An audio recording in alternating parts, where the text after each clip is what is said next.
If you've ever moved before, you know just how fast the costs can add up. With all the stress, some people think they have to throw money at the problem until it goes away.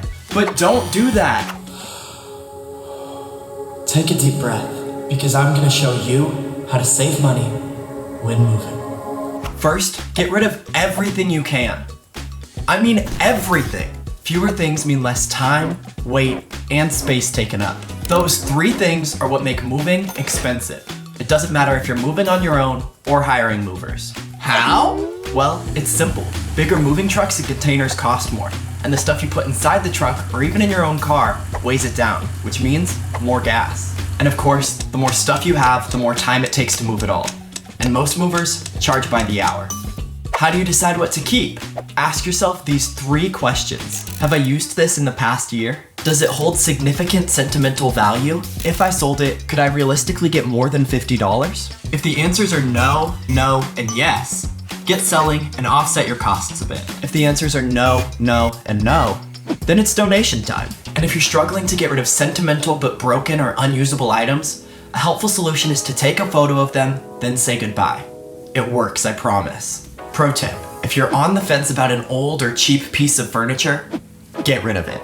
A lot of movers actually have you sign a waiver for things like those cheap pressboard shelves, since there's virtually no way to transport them without damaging them at least a little. If you're hiring a moving service or truck, being flexible with your moving date can save you hundreds. Just like airplane tickets, hotel reservations, or anything else, moving costs go up when there's increased demand. So try to strike when truck rentals and movers are least busy. If you can, try to avoid the summer and move mid-week. Pro tip, it never hurts to ask if you can pick up the moving truck the night before your move instead of the morning of. Not only will you beat the morning rush, but some companies actually give better rates if you help them with their busy schedules. And even better, you can get big discounts on moving truck rentals when you book movers as well. Check out the links below to take advantage of that. Finally, a little comparison shopping goes a long way.